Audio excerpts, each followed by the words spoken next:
Welcome to Table Talk. Table Talk. Table Talk. Welcome to Table Talk. Follow us on Instagram, YouTube, and iTunes.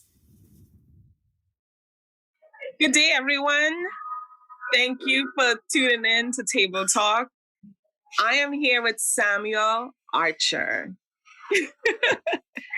He is so multi-talented. The first time I met him, I was introduced by his brother, and he told me what Samuel was about, but he didn't give me the full story. And this man is so multi-talented. It's amazing. So amazing. And I'll read some of his accolades. He's a songwriter, he's a producer, recording artist, musician, recording engineer, and he's also, you can correct me if I'm wrong, but he's a professor teaching music business, correct? Yeah. So Samuel, welcome to Table Talk. Thank you. Thanks for having me. I appreciate the moment, and it's a privilege to be here, and I'm just excited. You're excited. I'm excited. The more I read, the more I saw, and I listened to your new song, which we'll get into. Yes. It's like I got more and more excited, and I'm like, I can't wait to interview you. For you to tell the people, everything that you do and your experience and so forth. And music gets me excited. Okay. Especially when if it's someone's profession, where you could bring light to the industry to let people know what direction they need to go to, and so forth. Mm-hmm.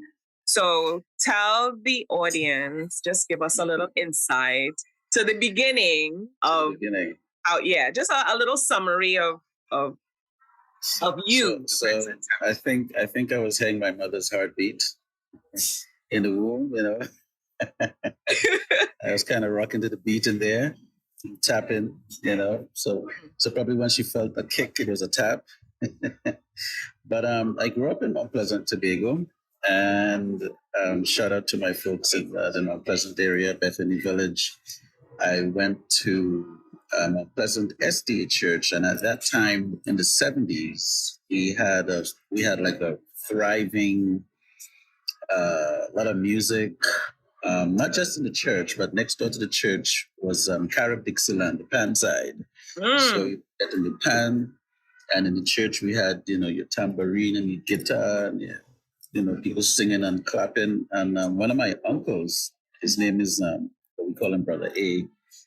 I used to hear this man probably either half a mile or a mile away if he's in church, if they have a service and they're singing, like you'd literally hear these guys singing, like, that's the power that my uncle, even my dad, when they would stand inside, they were just singing, and you're like, wow.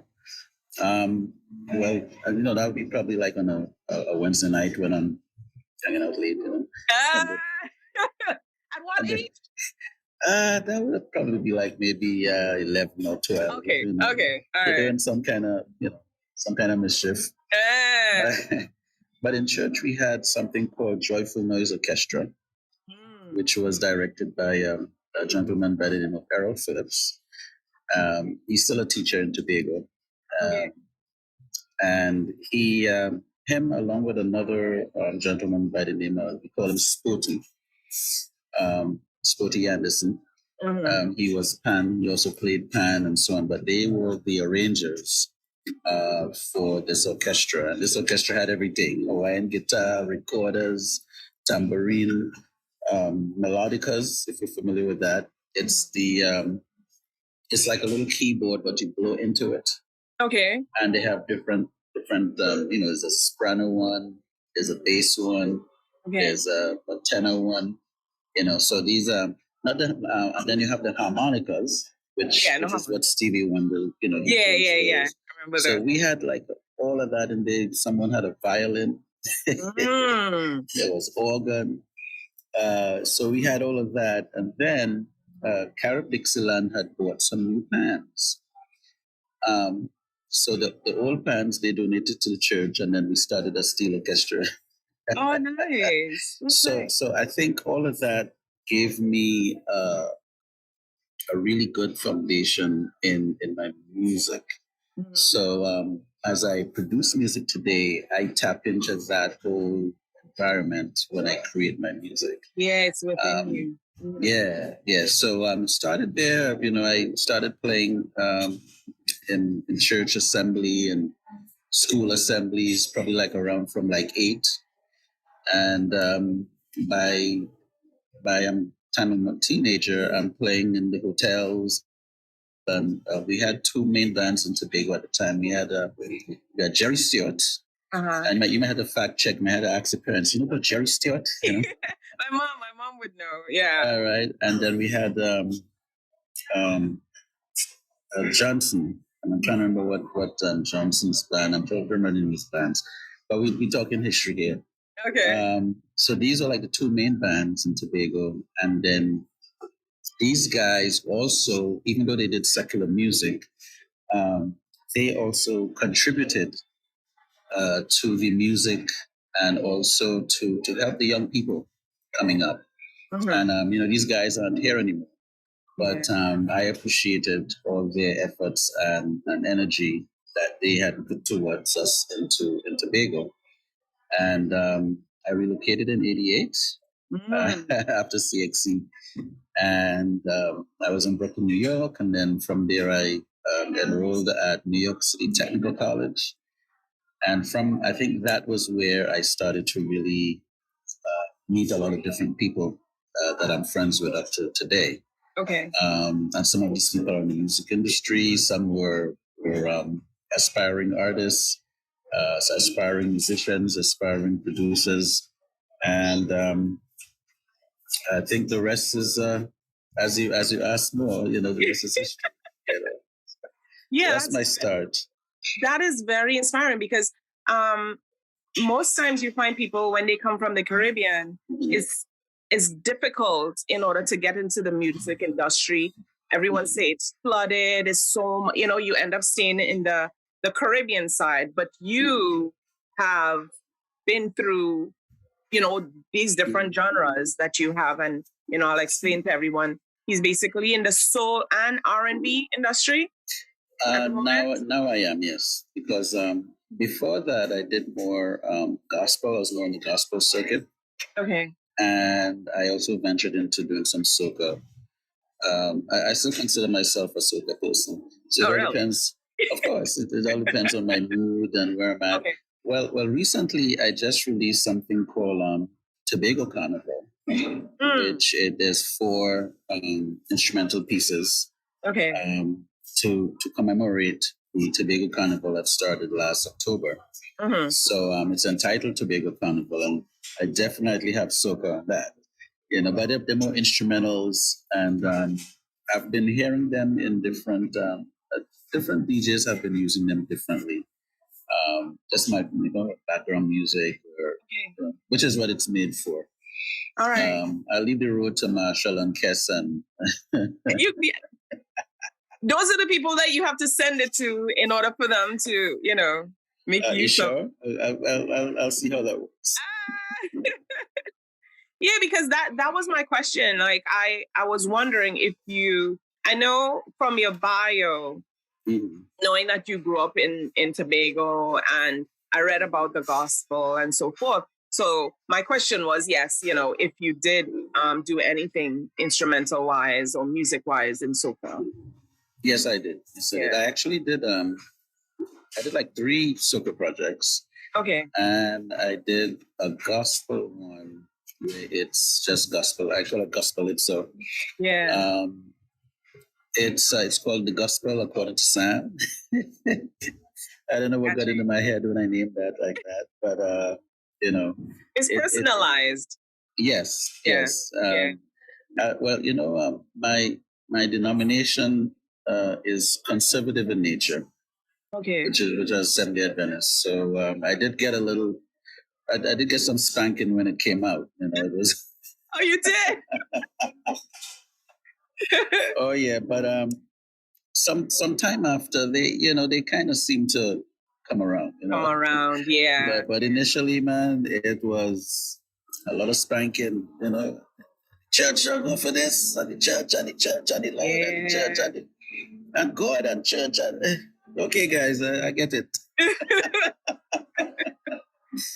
Oh yes. So, but yeah, I did. I have if folks go to Bandcamp and type my name in, most of my catalog is there.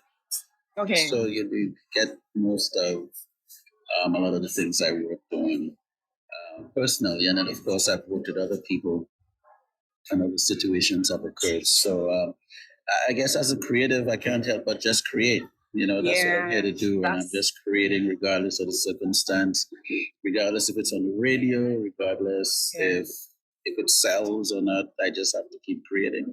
Yeah, I could relate to that because as a creative myself, I've had a friend that told me, okay, Nicole, you do voice, you do video, you do photography, pick one.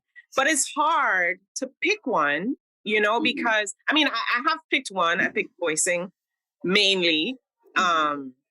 But it's hard to put down the camera. It's hard to do. It's hard to not do video because I think everything correlates with each other. So, and I know I've heard you say focus on one so you could be better at that particular one, and you could spend that time. And that's what my friend was telling me. It's like the amount of time that you spend making videos, you could be just voicing in 1 second. But as I said, it's like I enjoy what I do. Well, when we say pick one, or I'm not. I think I understand your friends in the context. Yeah. Picking one doesn't mean that you're going to single out once it's related. Mm-hmm. And everything, from the photography to video to voicing to what we're doing right now. Yeah. In a sense, they're all related. In a way, you're really doing one. Yeah. For me, I'm doing one. Well, no, I'm kind of doing a few things. You are.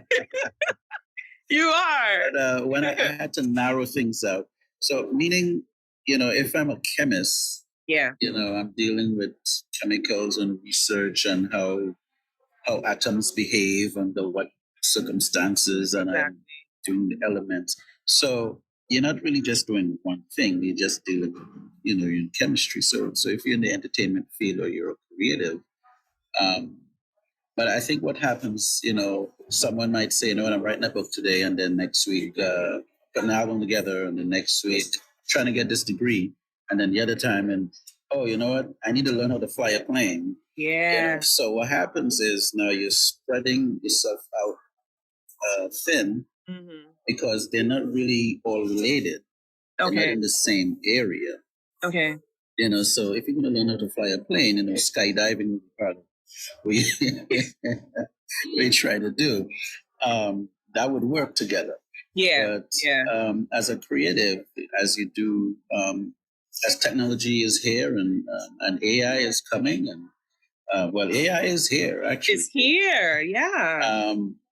So once it's all related, that's really your one.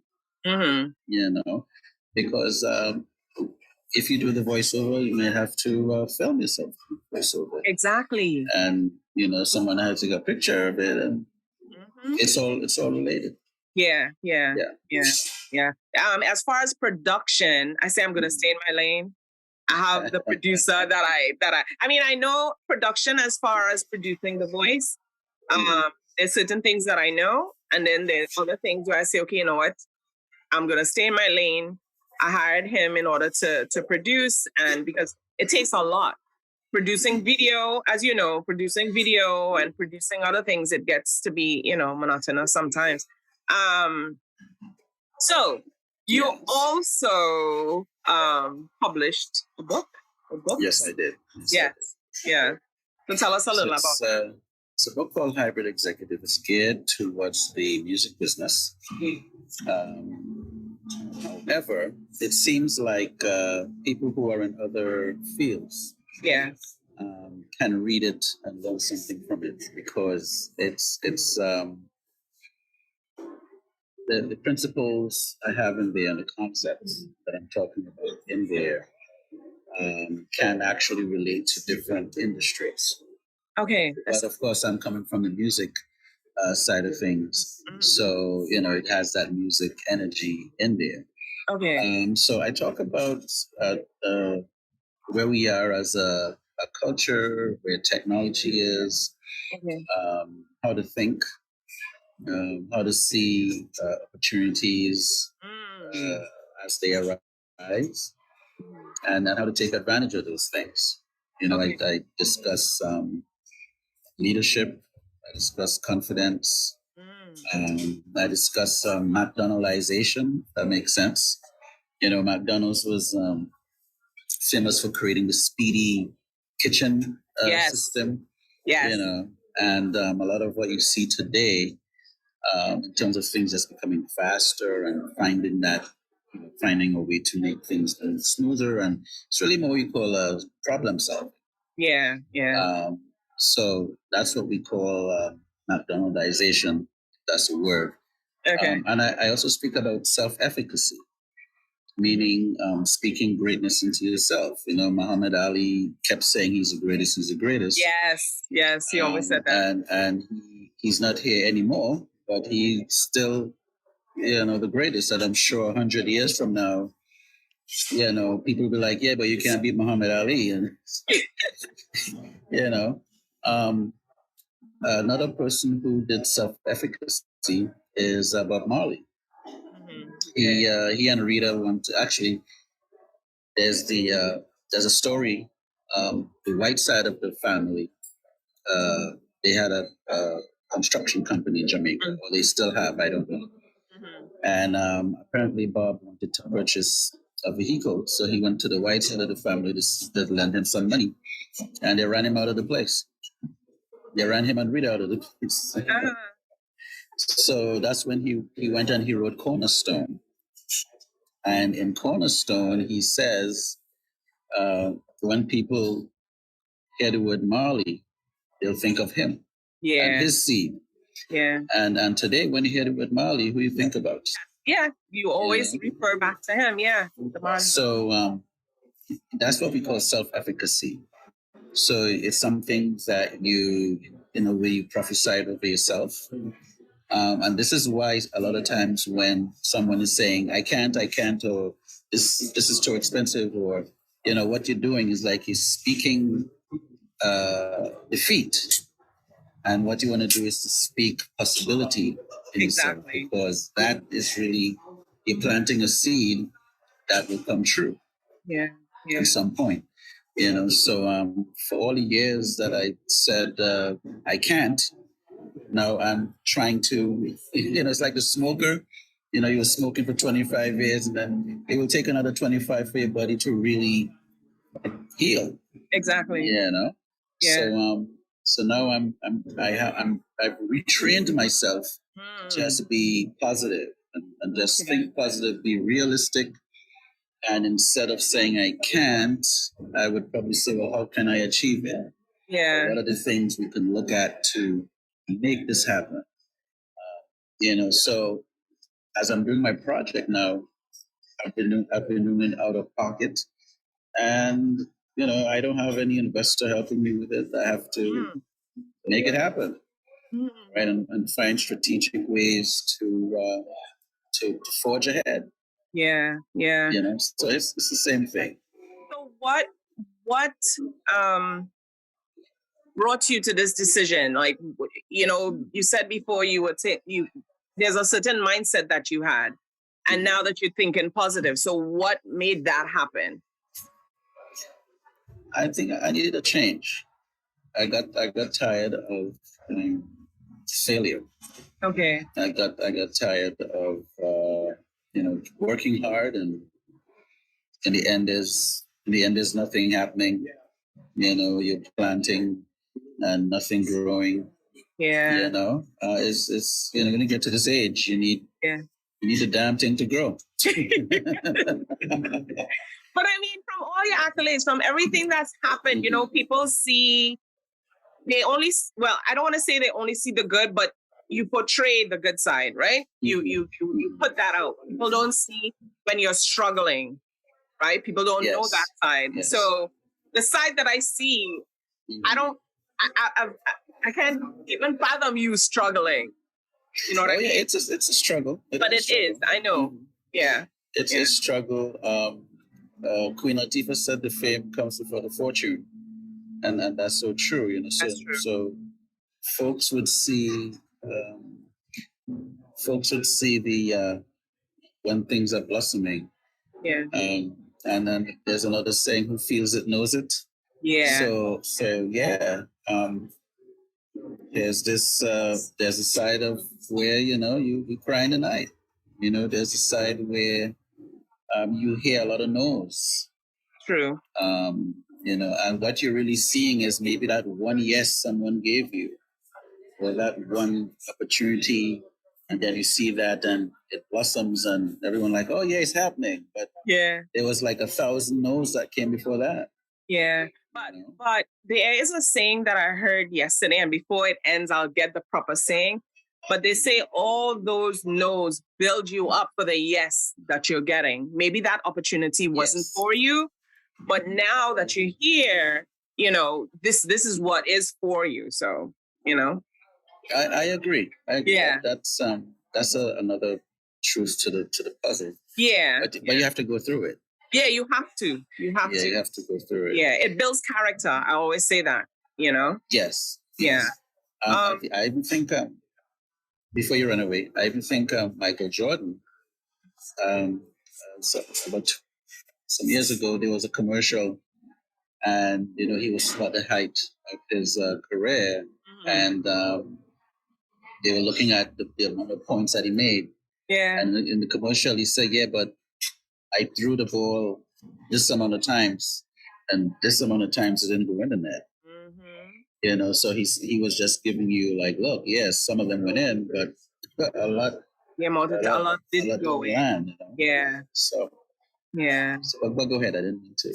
That's true. No, it's fine. It's all relating. But when you touched on McDonald's, it brought me back to when I was like, I think I first came to the country, and you know, you have to. I know what I was about. I know the things that I wanted to do, but there's certain jobs that you had to do along the way.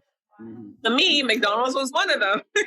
Okay. So I know about, you know, the way McDonald's treat you, the things that they teach you. They had a McDonald's university. I didn't go that far because I didn't want to stay in that atmosphere. But it was just a job that I did. And one thing that I kept with me is clean as you go. You know, clean as you go. You could multitask and do so many different things. But just clean as you go. Do everything in a certain manner and so forth. So I took away something. You learned something. Yeah. Yeah. And they have a university, and even Starbucks. I didn't even know they have a program where their employees can get a degree. Yeah. For free. Mm-hmm. You just have to be an employee, and you get a bachelor's, I think. Yeah. You have to be an employee and study and work for them, I think. I'm not sure. Yeah, well I don't know if the deal. That's something to research. Yeah. I'm just saying, you know, there's a benefit that some of the employees are taking advantage of. Yeah. So that's kind of nice. So you have there's so much I don't even know which one to touch on first. But the digital platform, right? Could you tell us a little about that? How it started? Sam's Digital? I know you have Sam's Digital and also Muzilog.com. Muzilog, okay. Yeah, Muzilog. So dealing with a lot of the no's of when I'm putting music out and trying to get an interview, or trying to, you know, get some headway. Yeah. And mind you, right now it's 100,000 songs released every day since October last year. So just imagine you're trying to shop a song that you're dealing with. Yeah. Right. But anyway, Muzilog really started as was a class project while I attended Full Sail University. I was doing an introduction to marketing class, and one of the assignments was to do a blog. So I called it Muzilog, and we had to write articles, and there was a way to sort of bring awareness to whatever product you had coming out. And before that, when I went to New York City Tech, I wrote for the Tech Times. So what ended up, right, I wrote for the Tech Times, and then I also wrote for Big Apple After 5 News. Okay. In Brooklyn. Brooklyn had a paper called, they were based in Clinton Hills, and it was called Big Apple After 5 News, and I wrote the music articles. And it was so funny. My friend took me there because he was into arts and advertising, and he knew how to operate a press, and he's more into graphics and printing. Okay. So, he took me to this place, to the office, and he introduced me to the editor. And I remember the editor, her name was Gloria. He says, "Gloria, this is Sam. Sam, this is Gloria." And she's like, "Okay, what?" Sam is a musician. He goes to New York Tech, and he writes for the Tech Times. So Gloria says, "Oh, he writes about music?" So she points to the corner, and in the corner, it's a pile of records that they got from all these labels, hoping to get a review. Oh, wow. So she points to the pile, and she said, "Oh, take as much as you need, and take as much as you want, and just write and bring articles." Wow. So this is during the early 90s. So of course, fast forward to doing this assignment at Full Sail in 2010. So it sort of reawoke that writer side of me. And so I said, "No, I'm going to keep this Muzilog thing." And I actually kept it. And then about a year later, we launched a website, and it's still up and running. So folks will go to muzilog.com. And we also have a muzilogwoman.com. Yes, my ex thought of an idea, and she said, "Hey, you have this thing here, but females need more attention." And I was like, "You're right." She said, "I think you should do a Muzilog woman." So there is a muzilogwoman.com. And, some people come into your life for a season, and then they plant the seed, and then exactly. Season, reason, or lifetime. Whatever. And so there is a Muzilog woman. Yeah. And so now the Sam's Digital, this is what happened with Sam's Digital. So after graduating, I graduated in 2012, the economy was now recovering. Obama was in office for like 2 terms, and he's on his way out. And nobody's hiring. There's, it's just rough. And so an acquaintance of mine asked me, "Hey, do you do websites?" And at first I said, "No, I don't do websites." And then I was like, I think I bought like $2 gas that day. What? So, yeah, it was rough. It was rough. Yeah, it was rough. So on the way home, I'm like, I think I did in my degree. I think I did a website class. So I pulled up the assignments. Yeah. I said, "Oh, I could do websites." So I called her up. I said, "Hey, I do websites." That's the hustler spirit. That's what that is. Yeah. So now of course I lost that job, but at least the inquiry caused me to reevaluate. Like, look, you need to figure something out. And so I started Sam's Digital.net. So it's what it does. We do websites. We do graphic design. We do marketing things like press release. Well, actually, you benefited from one of the services. I did. Yes, I went to Sam in order to do my EPK. And in the early, his brother said, "Well, I was asking around, and his brother was like, "Oh, my brother does EPK and so forth. So, you should reach out to him." And henceforth, coming forward, I got my EPK and stuff like that. And the benefited from. Yeah. So all of these services that we do, like feasibility studies and marketing campaigns and things like that. So we've done a few things that were helpful. But one of the other things that I ended up doing, trying to get my money up, is that a friend in Brooklyn. So I was living in Delaware at the time too, and a friend of mine in Brooklyn, he goes, "Hey, Christmas is coming. We could all make about $5,000 a pop. Let's go play in the subway." And I travel up to New York, and I mean it's cold. This is like I'm wearing like 2 pairs of socks, 3 pairs of sweats, mad t-shirts. Was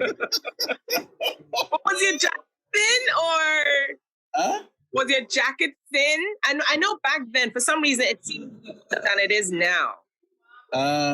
Well, I didn't want to test it out. Yeah. And yourself.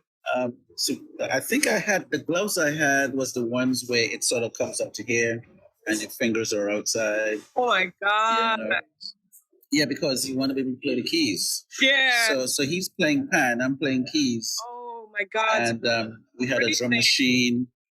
And but people were very generous too. They it was Christmas, so people dropping 5s and 10s and 20s. So we did that for a couple of weeks, and then once in a while the cops would be like, "Hey guys, they complain about the noise." So you got to pick up kind of quick, and then jump on the train and go to another stop, and all right, let's pack up here. And I mean, we were all over New York, making that moolah. So by that time, how old were you then? For that Christmas? Yeah, when you played the pan and everything, the same thing. I just graduated. So this was I think this was the Christmas of 2012. So 2012, I was 42 maybe, 44. Yeah. My beard wasn't looking like this yet.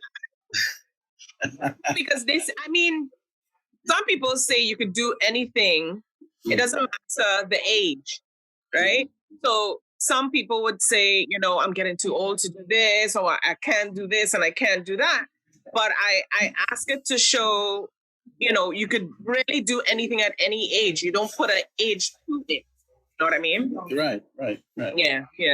Yeah, that was one of the things you have to make sure is don't drink too much in the morning when you go into those rooms. Exactly. Exactly. Yeah, that was a really cool experience playing. What happened too is that it really I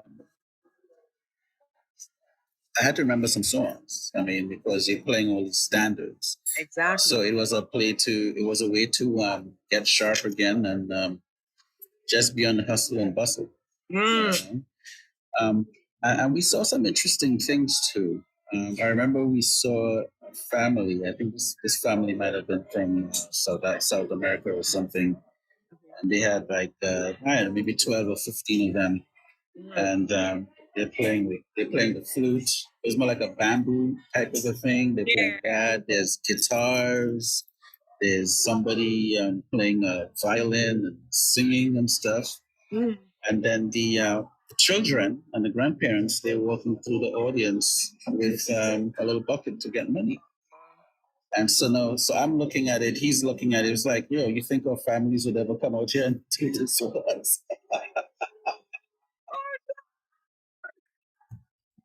No, that's stretching it. And then we looked at each other and we said, nah. That's too much.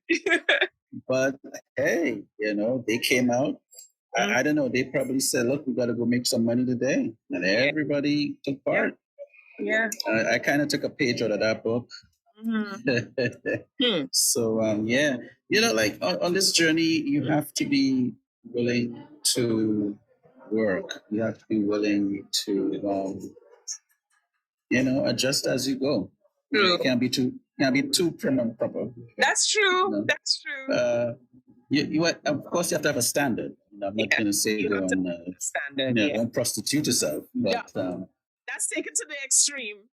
hey, it's a living out here, so yeah. But you've heard stories like Cardi B was a stripper.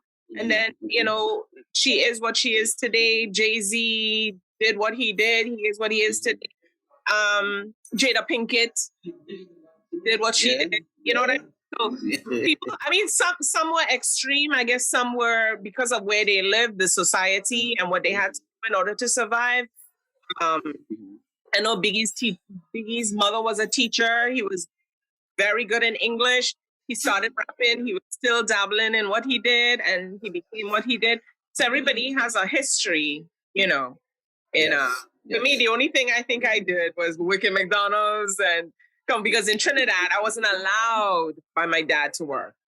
My dad just wanted you to go to school. He didn't even want me to take a taxi, not to say that it was apple of his eye. Huh? I say you're the apple of his eye. Yeah, that's true. But you as a kid, you want experience. You see your friends taking a taxi, going to buy food, go shopping, do all those things. I wasn't able to do all that. When I here, I learned to do those things, and I was happy. But then when I had my kids, I didn't want them to take the bus at a certain age because I was afraid. I wasn't used to the system of kids being able to take a bus, and I'm seeing their friends walking and they're like 6 years old. I'm like, you're too young to do that. So I had someone, walk with them, and then at a certain age, they got their phones and stuff like that, But being you gotta protect them. Yeah. That's what I try to do, because it's a totally different environment from the Caribbean and Definitely. Yeah. But as you mentioned that your ex wanted you to do something, a woman's site. So the other site, was it more focused on men, or it was a general website? It was just more general. Okay. Because Muzilog is more different artists is releasing new music. It was more music related content. People who wrote books, so we had authors. If someone was releasing a video, we posted all that. So it's almost like reading a billboard or reading Rolling Stones. Or something on that level. But in Muzilog Woman, what we do is we have more like living well type topics. I kind of think if you think more like an Essence magazine kind of vibe, that's sort of where we're taking Muzilog Woman. So we have more like we have a chef that when she does healthy dishes, so you can see the style of cooking and things of that nature. We have a team that does yoga. So it's called Retreat to Spirit. So they do articles as well. And then there's another thing called The Den. And these two friends of mine, actually, they're based in Delaware still. And they talk about love relationships and things like that. And in the midst of all of that, we have artists, ladies, that are putting up music, and they get featured in there as well. So it has a more there's more dimension for Muzilog, and you can it's a cool what I want to say, it's a cool alternative to the actual Muzilog platform. So you will still see women in Muzilog itself, depending on the caliber of the artist. So more than like, let's say for example, you have maybe like a Janae Aiko putting something out, then we probably put that in Muzilog Woman.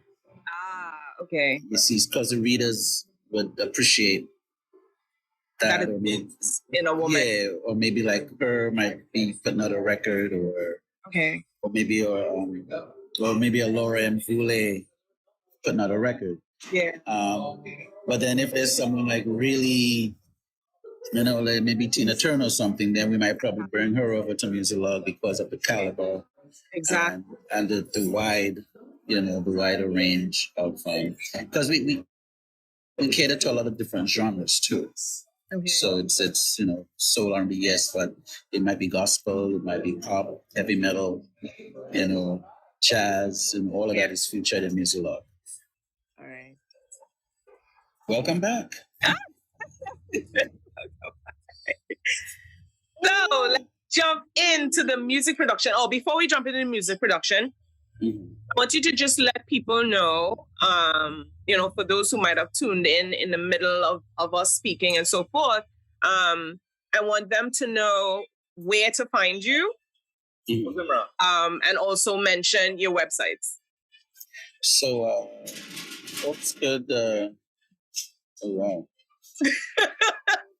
folks could reach me at soulmusicvineyard.com. Mm-hmm. That's what the music is. Folks can get me at samsdigital.net if they're interested in marketing services. Okay. Let's see what else I have. Well, there's muzilog.com and muzilogwoman.com. So Yeah. if they want to check out the articles, they can go there. And for my book, Hybrid Executive, I forgot about that. Hybrid Executive, they can get it on Amazon, Barnes and Noble, and many outlets. But if they want a physical copy, I am selling the physical copy. Okay. So they'll have to go to samsdigital.net. Okay. And look for the tab that says Hybrid Executive. All right. The title of the book is Hybrid Executive, and then they can go there and just purchase the book that way. Okay. And we'll have all the links, below. So what you have to do is click on it and it'll take you to Sam's, to all his links, all his bio, the books and so forth, and the website. And if someone needs to work with you, as far as getting on your platform, getting a bio, anything of the sort, how would they do that? How would they? They could reach out through through the samsdigital.net website. They can send me an email there, or they can send their correspondence to samsdigital.net@gmail.com. Okay. And then we can look at what requests they may have. Okay. All right. Do they need to send any, let's say if they have music or so forth, do they need to send that first? Or no, they could send a blurb as to what it is they have in mind. Okay. Yeah. Well, I must tell my guests that Sam is a very busy man, as you know. And you never know where to catch him. He could be in the studio, he could be outside, he could be taking a plane, and so forth. So I had to catch him. So, this is what we're working Well, they say people who are busy find time to progress. Exactly. So, if you're on the up and up and you need that assistance, you need that professionalism, we'll find the time to make it happen. Yes. That's so true. So let's focus on the music. You have music out right now. Yes. Featuring Lazaro the King, and it's Lazaro the King. I Love You. It's I love it. So I love the type of music that I'm into is hip hop, R&B. Soca people don't get offended. Yes, I'm a soca baby and so forth. Instrumentals, music like yours, it's breathtaking. It's just amazing. Really. Amen. That's what I like to hear. Very nice. So what inspired, I know I read that the album was released in 2021 and you have approximately 30 singles there? 27 songs. 27 songs. Okay. Yeah. All right. So this is what happened. So of course my ex was also pushing me to do something for a little while, and I was I was in a different place at the time, and but anyway that seed planted, and so I had released a book, and I had someone do an audio version of the book for me. So I was editing the audio version of the book, and it just dawned on me right then and there, and it said, I personally haven't put out anything. At that time, I hadn't put anything out since 2006. Wow. In terms of something that was fresh. Okay.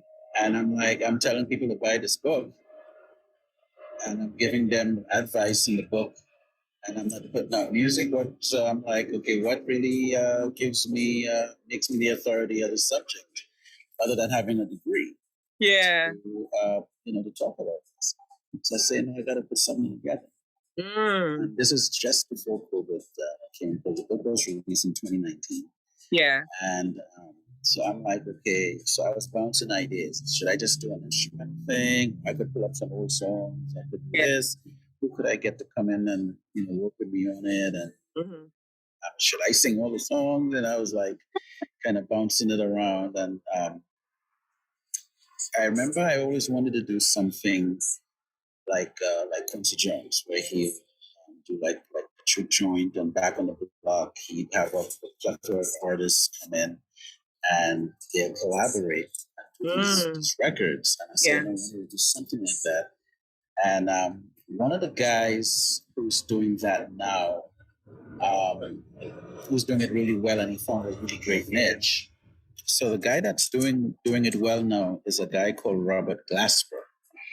So he's really a jazz musician by himself, but he has enlisted people like Jill Scott, Erica, Lettucey, Common, and he's put out a couple of projects. Yeah. And he calls it Black Radio. So he has Black Radio 1, Black Radio 2. Yeah. And then last year, I think he released Black Radio 3. And he's, so he has a niche. And I said, okay, well, Robert Glasper is doing what I want to do with this project. Yeah. And I think I heard the universe said yes. But I don't know if you ever heard the universe said yes before. So I think I heard a resounding yes. I'm like, I'm looking in the yes. So at first I had some, friends that knew people in the industry. And I reached out to them. Well, reach out to the friend and say, hey, I would like this person and I like that person, and see if this one want to work with me and if this one would like to work with me. And so all the folks got back to me, and they said pretty much the same thing. They're like, well, so-and-so is wondering why they should work with you. Really? Why should they, why should they use their brand to lift you up? So I was like, oh, they're going to lift me up. Okay. So it was a learning curve. So I had to pull that card back in my pocket. I was going to go to the well, but in this business, you could only go to the well once, if you know what I mean. Yeah. So this is like you're gonna pull out the card and use the card and really, So I had to put the card back in my pocket because it wasn't about the spirit of collaborating or the spirit of creating. Yeah. Now it's a spirit of, well, who is this? And what has he done lately? And why should I take my platform, and why should I take my brand? And, so I was like, wow. But this wasn't just from one person. It looked like it was a regular thing that I wasn't aware of. So anyway, I was fortunate to have the crew, or should I say the cast, that eventually decided to work with me in the project. So Nadira Nojahan came on board, and of course that's my ex as well. She did like 3 songs on the project. Camille Lawrence, who attended the church that in Maryland that I was the music minister for, she attended that church in Maryland, National Wesleyan Church. So she enlisted and came on board.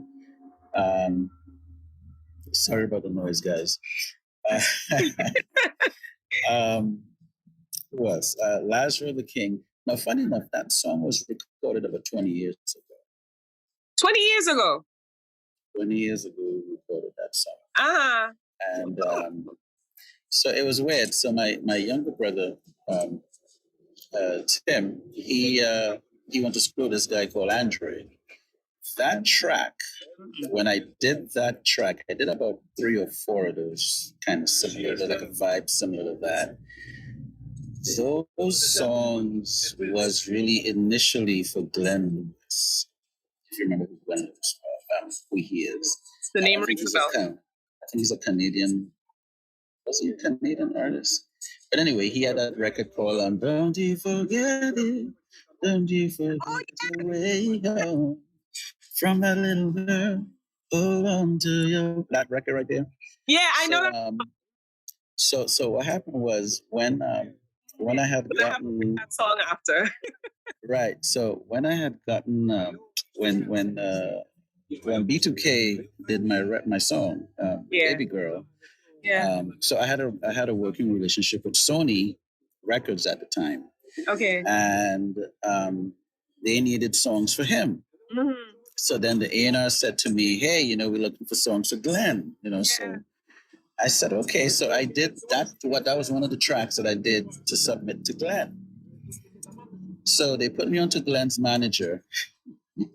And so I'm asking Glenn's manager, "Okay, so what are you looking to do?" And he's talking to me in BPMs.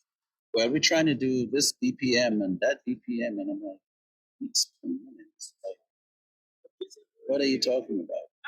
So I kind of realized that I was a dead end. I say, "No, I'm not even gonna." Oh no. So I don't even know if Glenn actually got the music because I had given the A&R, but it was sort of like to create a rapport and to see if it could possibly work. Exactly. So anyway, I kind of forgot about that. And then so Andre reaches out to me, takes this one as one of the tracks, and he writes "Like I Love You" to the song, to the record, and he comes and demos it. But he's more of a songwriter. He's not really a singer.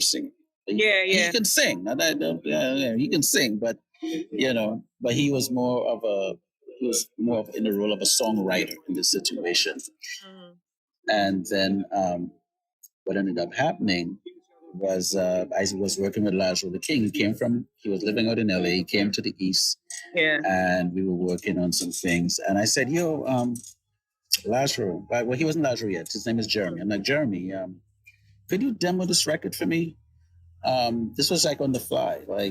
So I played him the music and he demoed it that day.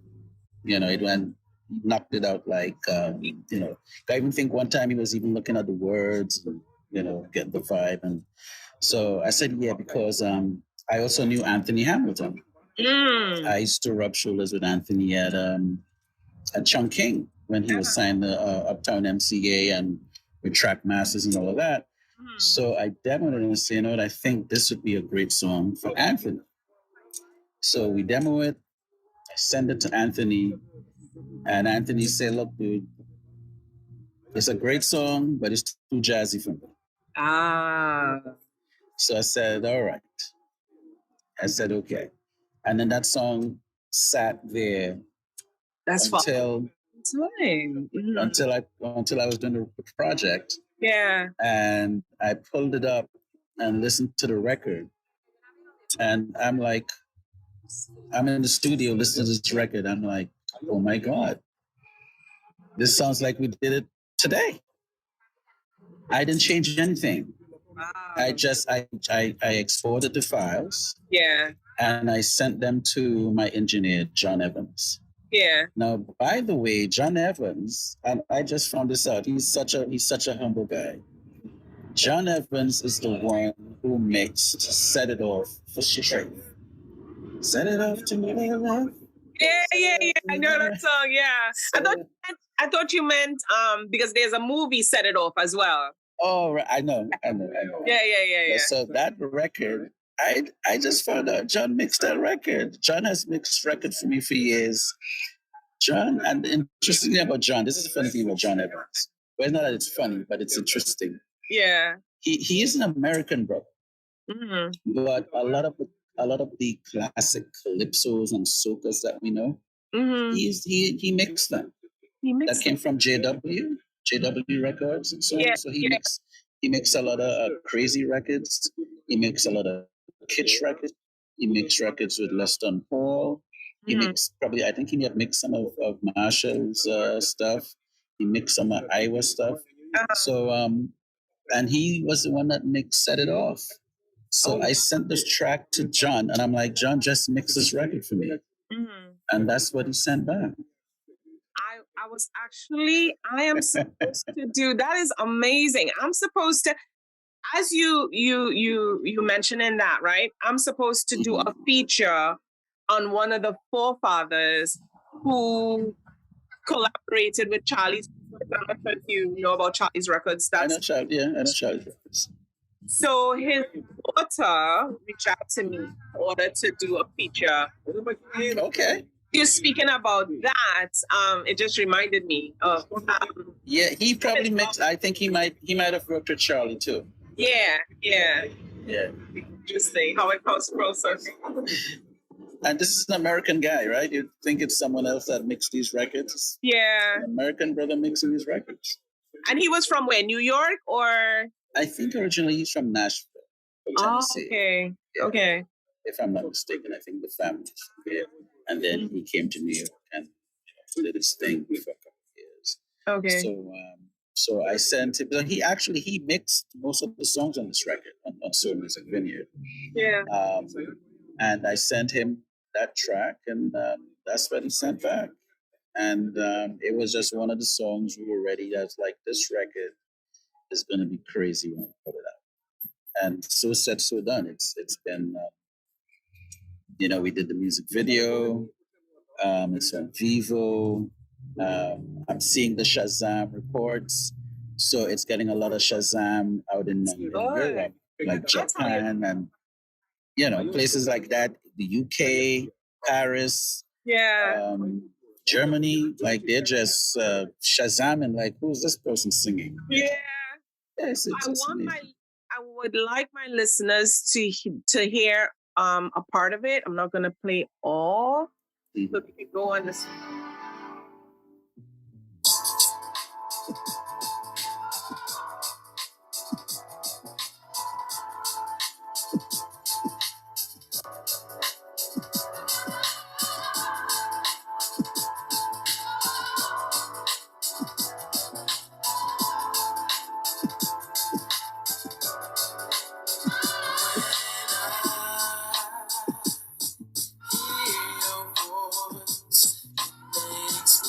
So warm inside when I see your face. My love for you I cannot hide, 'cause you complete my soul, girl. You complete my incomplete world. Life without you I could not see. Life without you, I could not be. I need you, want me, like I want you. I want you to love me, I love you. What I would do for you. Wow.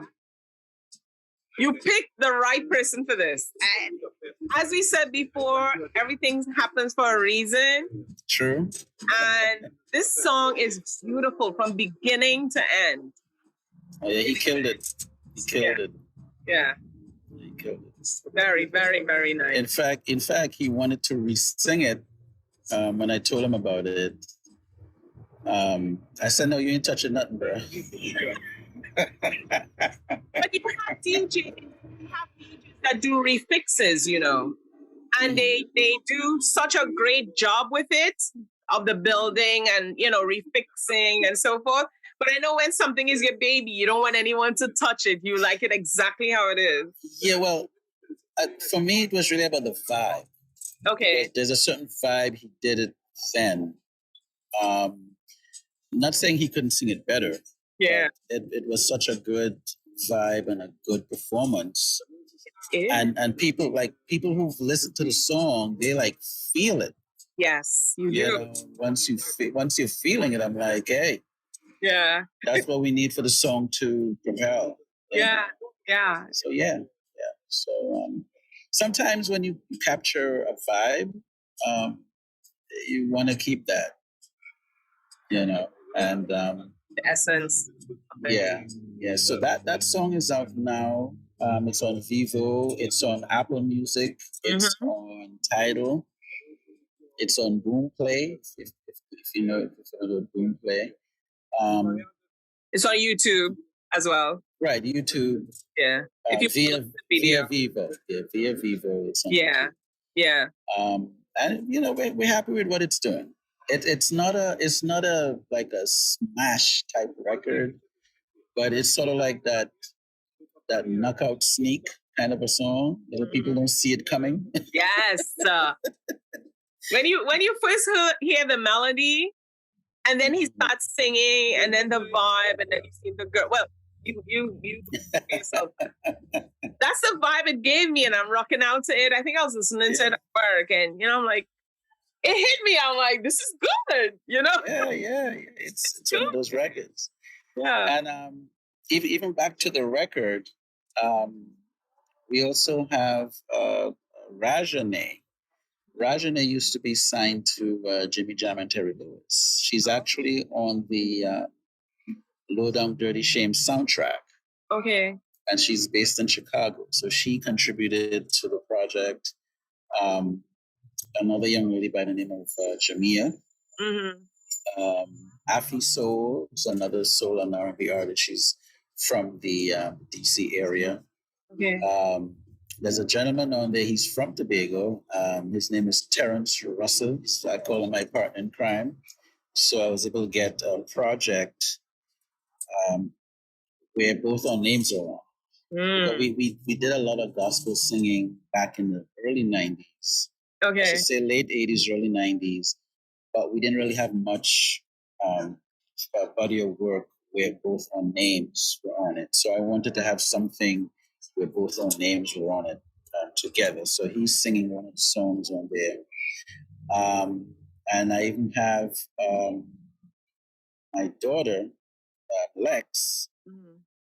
She is doing a song. Well, that's not really a solo R&B. Actually, I wanted to do something for my R&B project, and she decided to go a whole other way with it.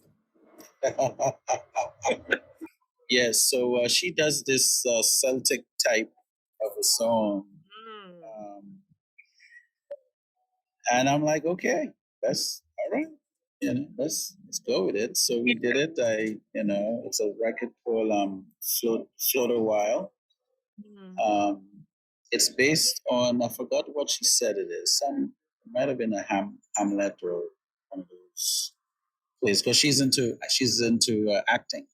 She does plays and things like that. Yeah. So she's on there, and I do have a sister that passed that I was lucky to have her demo a record for me, and I was able to. So that's on there as well. It's a song called "Will We." Will We Make It Back to Love? So that's also on the album. And there's some instrumentals and some snippets and stuff. But it's been getting some really good reviews, I must say. I'm thankful. Again, you said everything happened for a reason. Yes. The folks that I thought of initially didn't want to share their brand with me. So I had to work with who want to work with it, whosoever will. Yeah. And, it came out to be a really, it's almost like the little engine that can, because it's just doing all these amazing things, opening certain doors that I didn't expect that it was going to do. And definitely I'm thankful to the UK audience. Yeah. There is a soul and R&B audience out in the UK that has supported this record. They're streaming it. It ended up on the Amazon charts out there. So it's just doing its thing. Taking off. But I it's interesting how you say that, sometimes you focus for certain people to be on your album or be there for you, but it's amazing how you can be there for someone else. Right. Yeah. So it works in that way. Yeah, how life. Yeah. Because those folks came through. Yeah. Yeah, they came through and really did their thing and lent their talents. Yeah. Their contribution. They're part owners of what they worked on. So as you know, as the royalty comes in, they're going to be blessed as well. So, Exactly. Yeah. So I'm fortunate to have those folks on board as well. Yeah. Yeah. That's great. You never know how it turned out if someone else did it, and the percentage they might have wanted or wanted to claim or something, you know. So. Well, we could always barter. Yeah. Sam has also worked. I see here. He worked up the lockdown.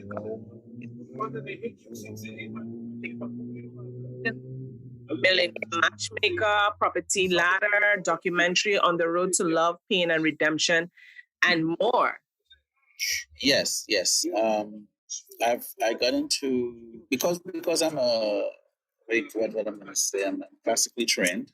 Yeah. I didn't talk about my music teacher in Tobago. So even though I took part in church, yeah, I had like about 2 teachers in Tobago. One was Miss Pam Smith from Lowlands, Tobago, and Miss Wheeler from Rockland Fair. Yeah. And so I got strong tutelage. So and I did dabble in some plays and things like that, but I like creating music from a visual, and that's really what a composer does for film. Yeah. See scenes and you create music that creates a mood for that scene. So yes, so I've done some film, and hopefully as I'm hanging out at Full Sail, maybe there might something may happen. Who knows? Yeah, might be a movie coming out. Happened. You're very modest, I think, and I know you as you said, you've been through a lot. There's people that you wanted to work with, and but you've done some beautiful projects. Yes.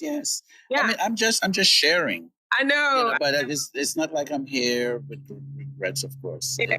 It's more like, hey, this was the story. Yeah. And this is where we are. Yeah. So yeah, I'm thankful. I mean, it turned out how it turned out. How it turned out, yeah. So there was this instructor that I stayed in touch with. Actually, I stayed in touch with him maybe about 3.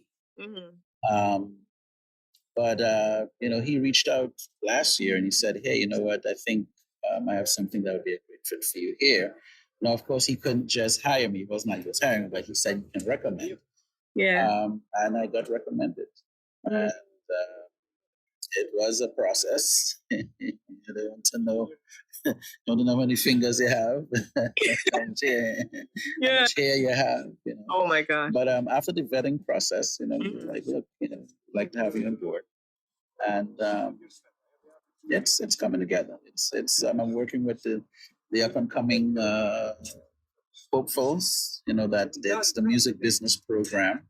Yeah. And it's really great interacting with the next generation and see how they think, listening to how they talk, listening to their aspirations, and even the questions that they have, and being able to answer those questions. So it's amazing. It's amazing to see that. And apart from being a musician, teaching is just the thing that I love doing. So. Which is good, and you're sharing the wealth of knowledge and everything that you've been through with the students. Yes. I give. They may ask, so what? They may ask about the situation, and I may have a story that in real life. So there's a real life person instructing them through the course. That they can draw from the experience. So yes, it's a blessing. I'm receiving it. I am not writing the story. Yeah. I'm following the script according to Valentino. Life is a stage. It is. It is. So can Yes. you give my listeners, anyone who's up and coming, whether it be producer, recording artist, engineer, and so forth, like your book, how you made a general statement. Do you have any advice for anyone out there who's coming into the industry? What advice would you give them? I would say find balance between going after your dream, and studying craft. Get books on the subjects. See what people who have asked that way before. They said the new broom sweep well, but the old broom know the corners. Speak to the people who know the corners. And not because they jump and break the leg, you got to jump and break your leg too. Wow, that was serious. The culture there. Yeah. Shout out to the salsa crew. Yes. Pepper sauce. Salsa and pepper sauce crew. Yeah. Find a balance between. So, for example, when I was aspiring to get into the game, I would buy books like Billboard. I bought Kashif's Everything You Better Know About the Record Industry.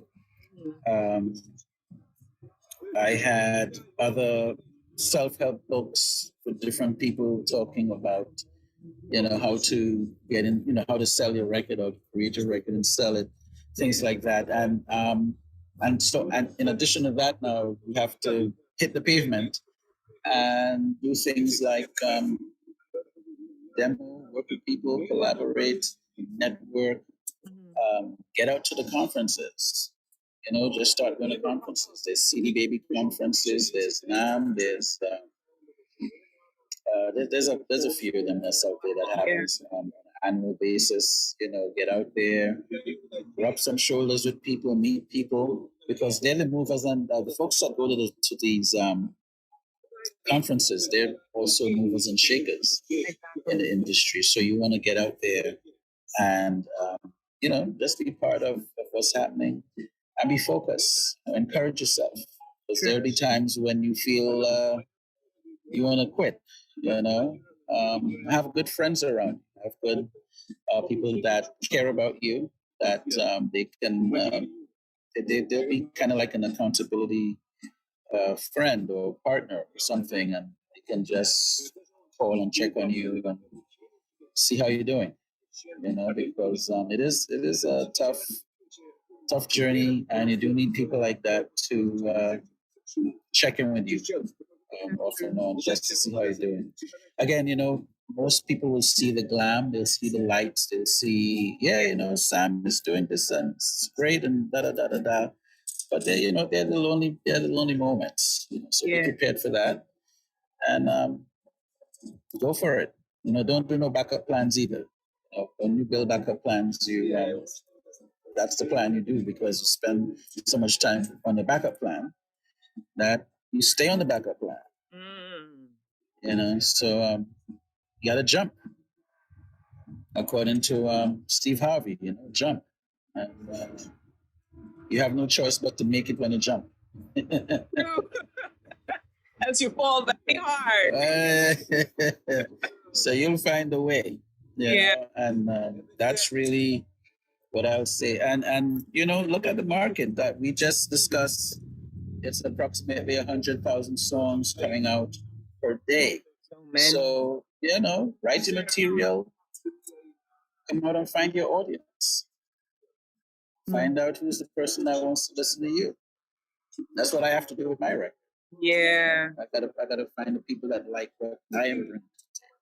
Yeah. But coming back to your music and the album, I don't think we mentioned the album. The album is Soul Music Vineyard. That's the name of the album? Yes, right. Soul Music Vineyard. All right. So working with multiple artists on this, including, your ex, sister, and so forth. Who were the writers for each one of them? Well, I shouldn't say each one because it's numerous. But how did you work that out? How did you, get the writers for that? Were the artists some of the writers? And how do you develop working ethics? Because you can work with so many different people and what their likes, their dislikes, and so forth. So how do you make all that come together? Right. Or even individual? So for this project, the artist I worked with also wrote as well. So where I did mostly the music, they would listen to the music and write to the music. And so that would be a 50-50 arrangement. But, wow. Let me let that one pass. Yeah. Okay. So what we do is what we call like a split sheet. And on this split sheet, everyone gets to write, everyone write it together, and we each have a copy. Mm-hmm. And for this arrangement, what I did for the artists is that they also were able to get the files, meaning the master files, not just a mix down. They actually got a file because they're co-owner of the record. All right. Yeah. And so I have it where if someone samples a portion of the music, they're going to benefit from it. Okay. If someone samples a portion of the lyric, we're all going to benefit from it. So yeah, we did it officially. We did it officially, and there were like maybe probably 2 songs where it got a little hairy because there were more people involved. So, you had to specify, okay, we have this amount of writers, then we had to split it a certain way. So with more people, you have to do the math. But for the most part, most of the songs, it's producer and artist. So for most of the songs, it's 2 people that record. Okay. And it's a 50-50 split. And they also have a couple, as I said, they have a couple of masters. So if a few years later they want to remix it and do something with it, we still both own it, but they don't have to look for me and say, "Yo, Sam, I was thinking of," they don't have to do all that. They just go to the file, do what they got to do. Okay. Some people from talking to a lot of friends in the industry, some people don't know how to go about the business side of it. And I know that's your forte, and that's what you do in the school as well, teach in the school as well. But I think I'll leave that for part 2, where you have to come back. Okay.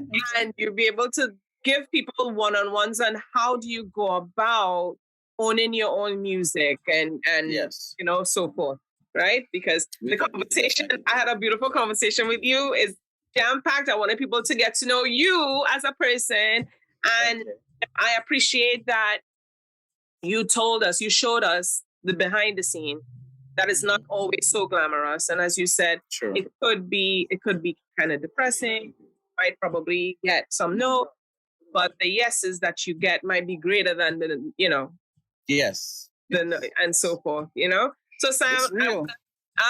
I said it's real. Yes, this is real life. It's real. So I want to thank you once again for being on my platform. Thank you. It was such a pleasure. I know it's going to be more times again because you're a man of so much information and, the website and so forth. I myself need some advice from you coming back in order to finish up some things that I would need for myself. Okay. So yeah, we can definitely put that together. Okay. So could you again give everyone your platform information? We're gonna also have it down below so people can click on that and get straight to it. Okay, so for the music, you can go to soulmusicvineyard.com. That's the album, but I pretty much made that the website. So a lot of the information, music related. There's also the link to Bandcamp there. So Bandcamp.com. Okay. So they can go to Bandcamp, and most of my catalog is there. Is there? For marketing and things like that, it's samsdigital.net. And for the publication, it's muzilog.com, spelled Muzilog. Some say Z, some say Z. Whatever you say. muzilog.com and also muzilogwoman.com. And they can check out the Muzilog Woman side of things and check out that. And or they can email me at stamsdigital.net@gmail. And as I said, all that information will be below that you can get in touch with Sam. Thank you for tuning in to Table Talk. Thank you. Thank you. Nikki G and Sam. Stay tuned, click that bell, click like so you get the notifications for all the shows that's coming out. All right? Have a great day.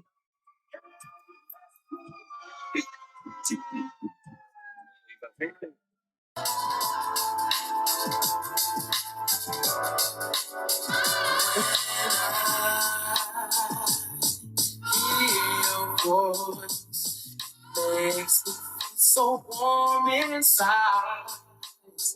When I see your face, my love for you I cannot hide. 'Cause you complete my soul, girl. You complete my incomplete world. Life without you, I could not sing.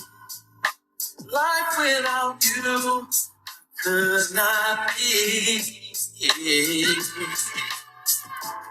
I need you, want you, like I want you. I want you to love me like I love you. Table Talk Show with Nikki G the Voice.